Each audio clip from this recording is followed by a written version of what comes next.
साहित्य लहर में आपका स्वागत है। आज आप सुनेंगे मालती जोशी जी की कहानी हंसी सितम। आइए कहानी सुनते हैं। एग्जिट की ओर जाते हुए मैंने पूछा, कोई लेने तो आया होगा ना? Amrita, what is the problem? यह बोले, यह प्रश्न तुम 5वीं बार पूछ रही हो। इतनी परेशान क्यों हो? अगर कोई लेने नहीं भी आया तो क्या हुआ? हमारे पास पता है, हम ठिकाने पर पहुंच सकते हैं। मुझ पर इतना भरोसा तो कर सकती हो ना?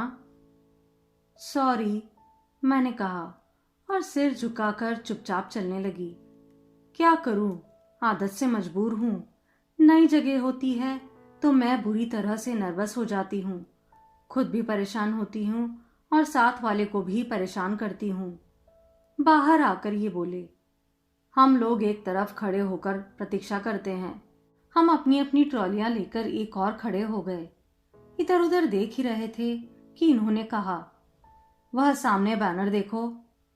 मैंने देखा, एक बैनर झलक रहा था, भार्गव और शुक्ला परिवार आपका स्वागत करता है। अब तो तसल्ली हो गई ना? इन्होंने कहा। तब तक एक व्यक्ति पास आकर खड़ा हो गया था। Mister Sanjeev Shukla sir, from USA. उसने पूछा। मैं सामान देखकर ही समझ गया था। आपका स्वागत है सर, आइए। आप? मैं शर्मा, सीई साहब की ओर से आपको लेने आया हूं। लाइए मैडम, ट्रॉली मुझे दीजिए। उसने मेरी ट्रॉली पकड़ते हुए कहा।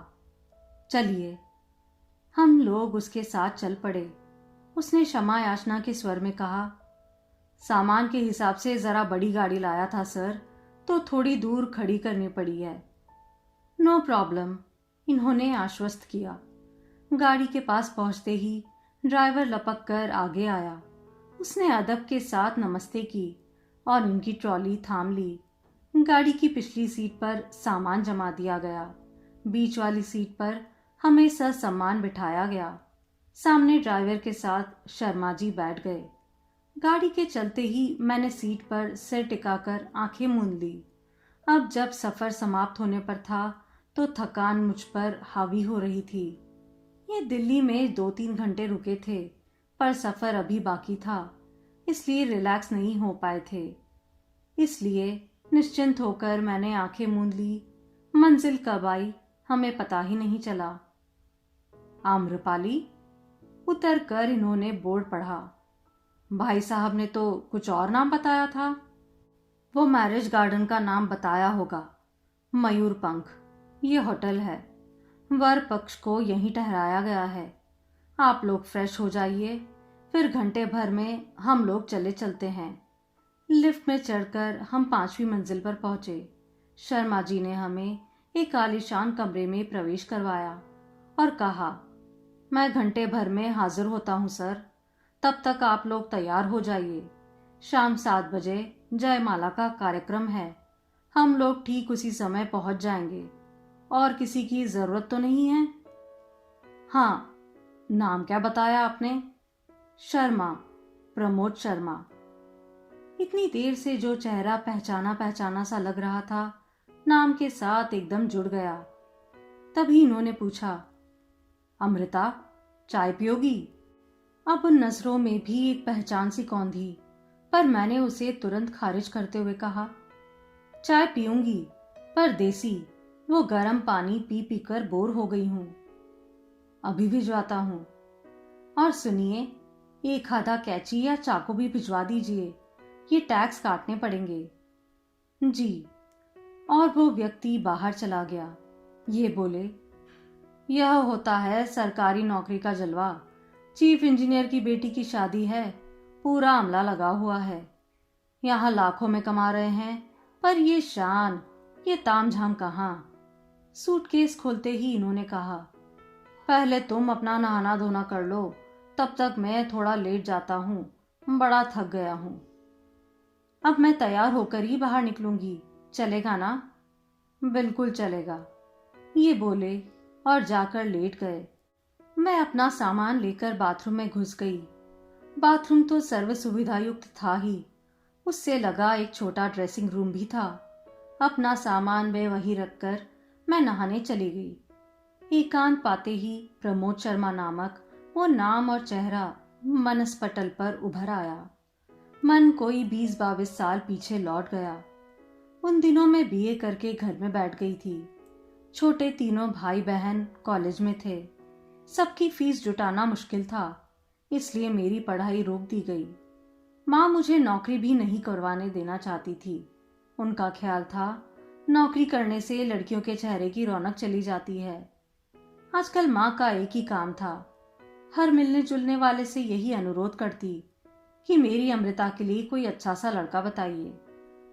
इस अच्छे की परिभाषा क्या थी पता नहीं, पर लोग ऐसे ऐसे फटीचर रिश्ते लाते थे कि मेरा खून खौल उठता था, और कई बार तो वे लोग भी मुझे नकार कर चले जाते।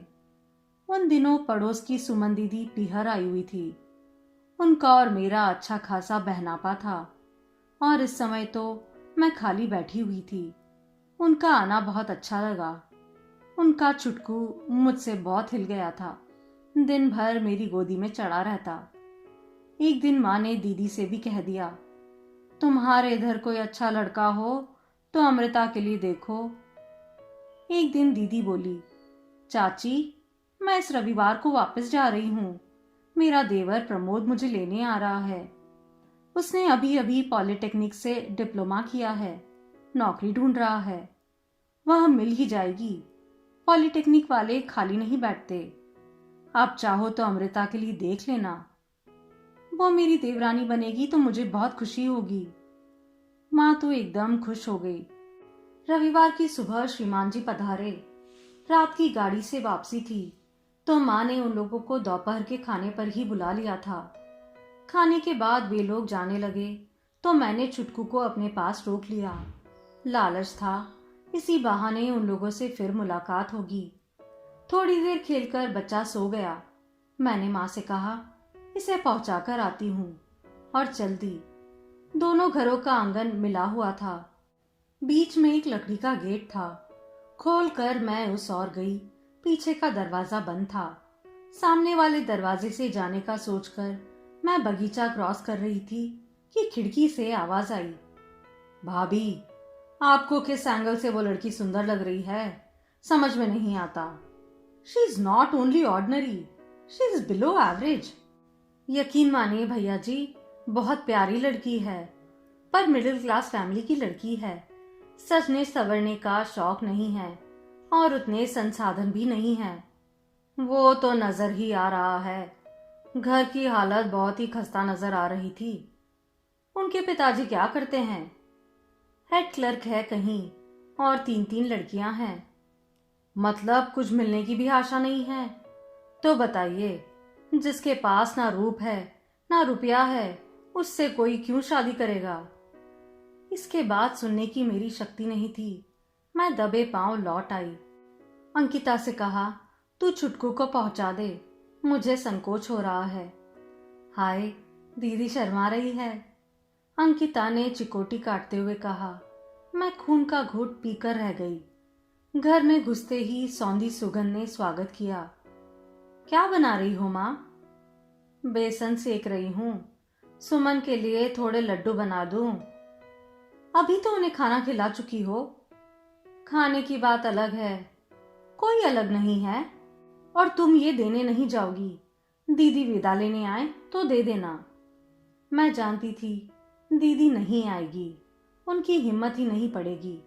2-4 दिन बाद उनकी माँ आई और बेटी के देवर को सैकड़ों गालियां दे डाली। बोली, इन लड़कों के दिमाग में फिल्मी हीरोइनें छाई हुई है, इसलिए घरेलू लड़कियां इनकी आंखों में नहीं चढ़ती।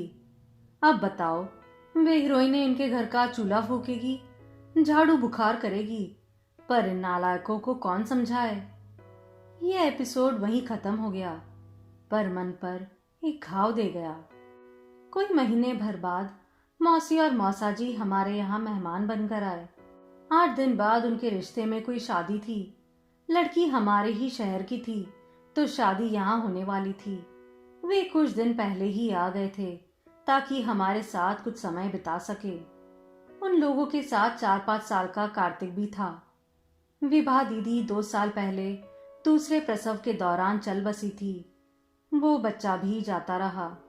अब कार्तिक मौसी की जिम्मेदारी थी, क्योंकि उनकी दादी अपने बेटे को संभाल रही थी। जीजाजी इस आघात के बाद एकदम बैरागी हो गए थे। मौसी कहती, इस लड़के की चिंता के मारे मैं चैन से मर भी नहीं पाऊंगी। वैसे कार्तिक बड़ा प्यारा बच्चा था, बहुत जल्दी सबसे घुल मिल गया था। मुझे तो वैसे भी बच्चे जल्दी हिल जाते थे। एक दिन की बात है, पापा दफ्तर गए हुए थे, भाई बहन अपने अपने कॉलेज में थे। मौसी मौसाजी किसी रस्म के लिए शादी वाले घर गए थे। मैंने कार्तिक को अपने पास रोक लिया था। कहा कि वो वहां बोर हो जाएगा, आपको भी एंजॉय नहीं करने देगा। घर में कार्तिक के अलावा बस मैं और माँ ही थे। बड़ी मुश्किल से ऐसा एकांत मिला था। मैंने मौके का लाभ उठाते हुए कहा, माँ, मेरा एक काम करोगी? क्या? मौसी से कहोगी कि मैं कार्तिक की माँ बनने को तैयार हूं। माँ एकदम फट पड़ी, पागल हो गई है तू? तेरे ऐसी कौन सी उम्र निकले जा रही है कि दुहाजू से शादी करेगी? दुहाजू है तो क्या हो गया, बुढ़े तो नहीं है। वैसे भी तुम मेरे लिए कौन से राजकुमार ला रही हो? इनकी कम से कम नौकरी तो ढंग की है। माँ ने कोई जवाब नहीं दिया, तो मैंने अल्टीमेटम के तौर पर कहा, तुम नहीं कहोगी तो मैं खुद मौसी से बात कर लूंगी। माँ का पारा एकदम सातवें आसमान पर चढ़ गया। तू खुद बात करेगी? मरी जा रही है शादी के लिए जैसे। हाँ, मैं मरी जा रही हूं। तुम मुझे पढ़ने नहीं देती, नौकरी नहीं करने देती, कम से कम शादी तो करने दो। मेरा दृढ़ निश्चय देखकर माँ ने एक दिन डरते डरते पापा से बात की। हमारी आशा के विपरीत पापा एकदम राजी हो गए।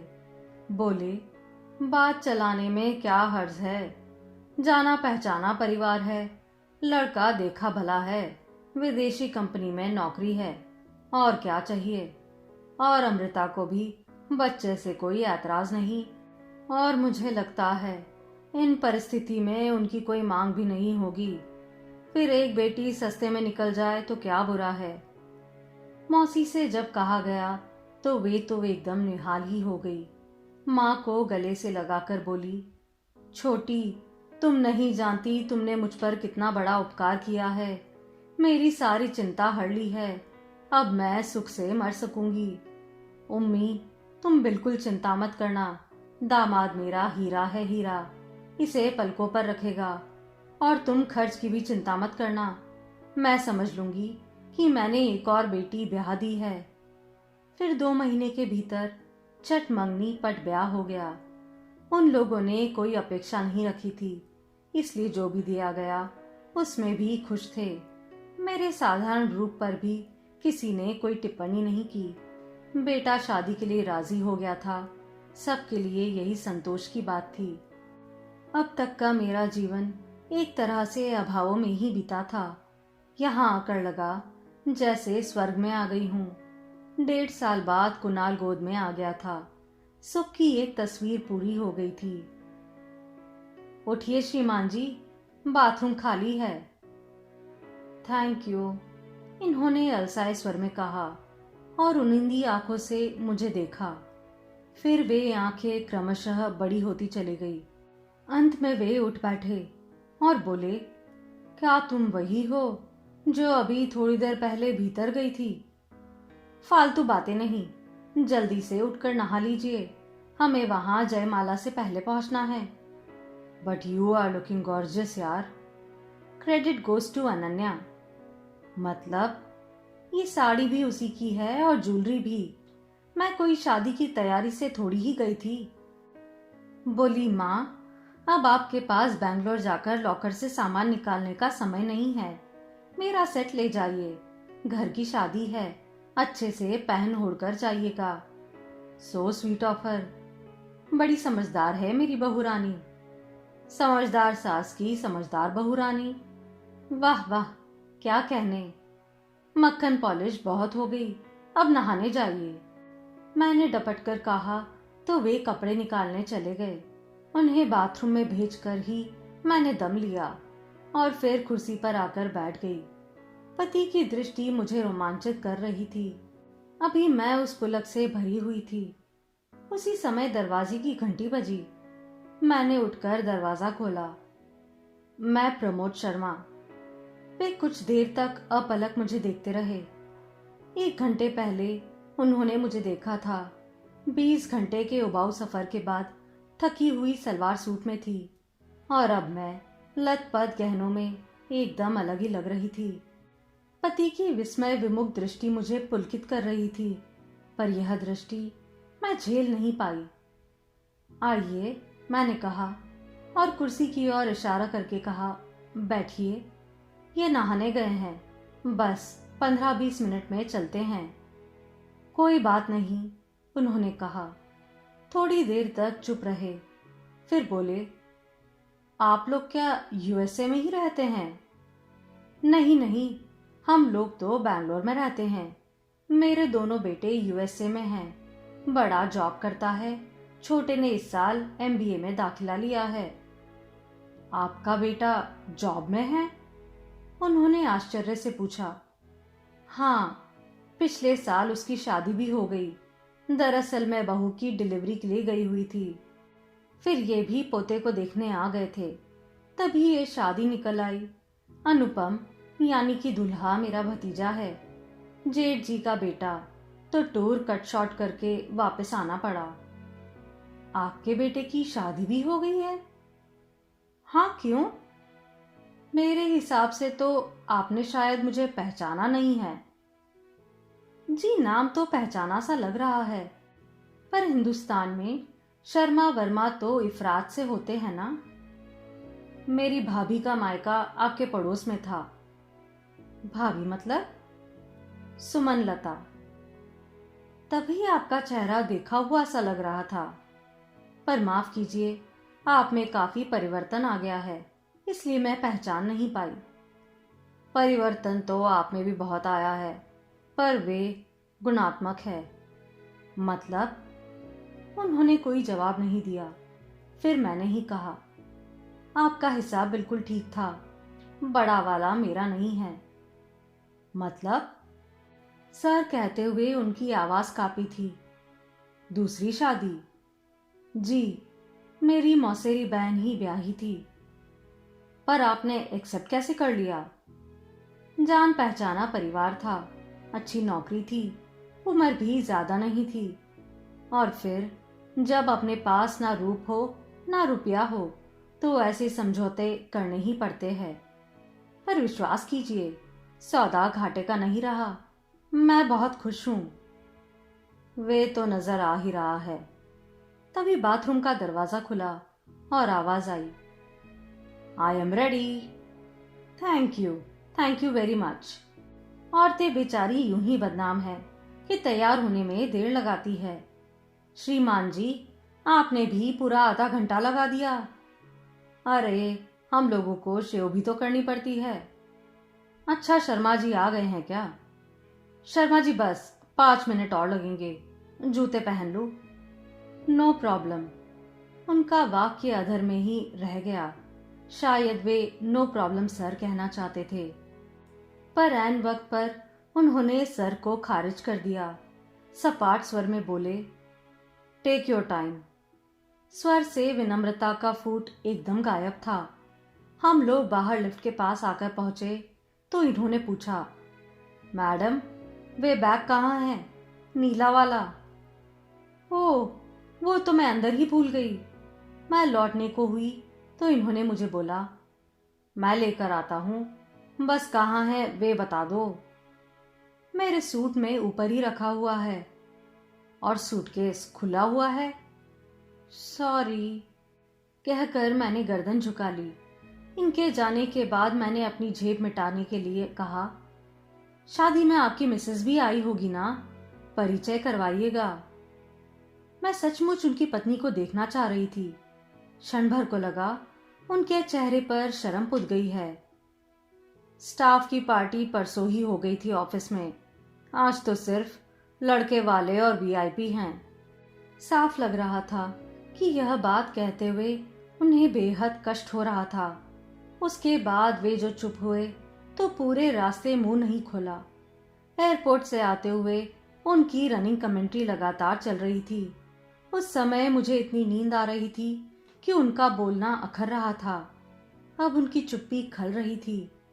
मैरिज गार्डन का भव्य दरवाजा काफी दूर से ही नजर आ रहा था। गंतव्य पर पहुंचकर देखा, शहनाई वादक की एक पूरी टीम चौकी पर विराजमान है।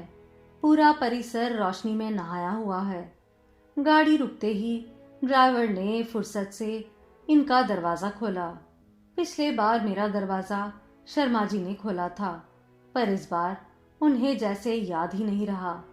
वे उतरकर चल दिए। इनके हाथ से बैग लेने के लिए भी उन्होंने पेशकश नहीं की। दरवाजे में प्रवेश करते हुए हम पर फूल बरसाए गए, सुगंधित द्रव्य छिड़का गया। एक लाल कालीन का पट्टा दूर तक चला था। सामने कुछ लोग फूल मालाएं लिए खड़े थे। इतने सारे लोग, मैंने हकलाते हुए कहा। यह हमारे स्वागत के लिए नहीं है, वे बारात की प्रतीक्षा कर रहे हैं। मैं बुरी तरह झेप गई। अच्छा था आसपास कोई नहीं था, नहीं तो मेरी ग्लानि का अंत नहीं था। सामने खड़े लोगों में से एक सज्जन सामने आए और पूछा, मिस्टर संजीव? इनकी हामी भरते ही उन्होंने हार इनके गले में डाल दिया और अपना परिचय देते हुए गले मिले। वे अनुपम के होने वाले ससुर जी थे। फिर उन्होंने कोस भर दूर खड़े शर्मा जी को आवाज दी, शर्मा, मैडम को भीतर हॉल में ले जाओ। शर्मा जी के चेहरे पर फिर एक बार राख पुत गई। महिला मंडल से मेरा परिचय का दौर चल ही रहा था कि बैंड की सुमधुर धुन सुनाई दी। बारात गार्डन में प्रवेश कर रही थी। वातावरण में एकदम उमंग और उल्लास भर गया था। रोशनी के फव्वारे छूटने लगे थे। डीजे की ताल पर युवा पीढ़ी थिरक रही थी। हम सब बाहर आकर ये मनमोहन दृश्य देख रहे थे। तभी सजीले घोड़े पर सवार अनुपम आता दिखाई दिया। एकदम राजकुमार लग रहा था। दूसरी ओर से पालकी आई, उसमें से सजी सवरी दुल्हन उतरी। दोनों को विशेष रूप से बनाए मंडप पर ले जाया गया। वहां जयमाला की रस्म हुई। उसके बाद बैटरी चलित कार में उन दोनों को स्टेज तक ले जाया गया। उन लोगों के पहुंचते ही स्टेज का पर्दा खुला और लोगों की आंखें चौंधिया गई थी।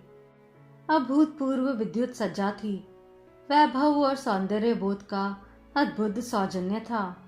उन दोनों के राजसी कुर्सी पर विराजमान होते ही फोटो सेशन शुरू हो गया, जो बहुत देर तक चला। और फिर डिनर। आजकल मैं हर शादी में देखती हूँ, भारतीय खाद्य संस्कृति का एक सम्मेलन होता है। हर प्रांत के अपने स्टॉल थे। इसके अलावा Italian pasta, Thai curry, Russian salad और चाइनीज के तो अनगिनत व्यंजन थे। 5 तरह की मिठाइयाँ थी। 2-3 फ्लेवर्स की आइसक्रीम थी। मेरा तो सब देखकर ही मन भर गया था। थोड़ा सा मुंह झूठा करा और बस एक कुर्सी पर जाकर बैठ गई। थोड़ी देर पहले वाला उल्लास और उत्साह अब बैक फुट पर चला गया था और सफर की थकान मुझ पर हावी होने लगी थी। कई कोशिशों के बावजूद मेरी आंखें झपकने लगी थी। भाई साहब ने मुझे दूर से ही देख लिया था और इन्हें आवाज दी, संजीव, तुम लोग अब होटल जाकर आराम करो। ऐसी जल्दी नहीं है भाई साहब, साथ ही चलेंगे। साथ तो वैसे भी जाना नहीं हो पाएगा, किस्तों में ही जाना पड़ेगा। तुम लोग पहले निकल जाओ। फिर वे लोग हम लोगों को लेकर समधी जी के पास गए। इन दोनों को आज्ञा दीजिए, 15-20 घंटे का सफर करके आए हैं, जाकर थोड़ा आराम करेंगे, सुबह फिर हाजिर होते हैं। श्योर श्योर, समधी जी ने कहा और फोन लगाया। इस समय तक मैदान की सारी बिछाहट उठ चुकी थी। गाड़ी ठीक हमारे सामने रुकी। एक तरफ से ड्राइवर आए, दूसरी तरफ से, अरे अवस्थी तुम, शर्मा कहाँ गया? सर, शर्मा जी का छोटा सा एक्सीडेंट हो गया है, मरहम पट्टी करवाकर उन्हें घर भेज दिया है। कैसा एक्सीडेंट? उनकी स्कूटर स्किड हो गई थी। स्कूटर पर क्या करने गया था? शायद सड़क पार पान वान खाने गए होंगे। अरे, होटल के सारे चार्ट उसके पास हैं। उसकी चिंता ना करे सर, वे सब मेरे पास हैं अब। ठीक है, इन लोगों को छोड़ आओ, फिर देखते हैं। समधी जी से विदा लेकर हम गाड़ी में बैठ गए। मैरिज गार्डन का शोरगुल पीछे छोड़कर जब हम सड़क पर आए तो इन्होंने पूछा, शर्मा जी को ज्यादा चोट तो नहीं आई ना? लकीली सर फ्रैक्चर नहीं हुआ, नहीं तो चांसेस पूरे थे। पहिया पूरा पैर पर आ गया था, पैर पर स्प्रेन हुआ है, खरोच भी आई है, प्रिकॉशनरी एटीएस लगवा दिया है। शर्मा जी का स्कूटर भी तो एकदम खटारा हो चला है। ड्राइवर ने कहा, हाँ, वो कब से नया लेने का सोच रहे हैं, पर पहले बच्चों की ज़रूरतें देखनी पड़ती है। पिछले साल बिटिया ने कॉलेज ज्वाइन किया है तो उसके लिए एक्टिवा लेनी पड़ी, तो इस साल बेटे की इंजीनियरिंग में दाखिला हुआ है, उसके लिए महंगी बाइक खरीदनी पड़ी। उनके स्कूटर का नंबर पता नहीं कब आएगा। मेरा मन हुआ कि उनसे कहूँ कि मुझे पता है शर्मा जी की चोट कहाँ लगी है। उनके स्वाभिमान पर चोट लगी है, उनका ईगो आहत हुआ है। जिस लड़की को बिलो एवरेज कहकर उन्होंने खारिज कर दिया था, आज उसी की तैनाती में ड्यूटी में वे लगे हुए थे। उनकी मानसिक स्थिति का क्या होगा मैं समझ सकती हूँ। 100 बिच्छुओं के डंक झेल रहे होंगे और वे घोर हीन बोध से ग्रस्त हो रहे होंगे। इन 20-22 वर्षों में वे बुढ़ा गए हैं और मेरा जो भी रंग रूप था वैभव की आभा से दमक उठा था। मैं दावे के साथ कह सकती हूँ यह एक्सीडेंट हुआ नहीं है, किया गया है ताकि दोबारा मेरा सामना ना करना पड़े। सॉरी शर्मा जी। आप सुन रहे थे मालती जोशी जी की कहानी हंसी सितम।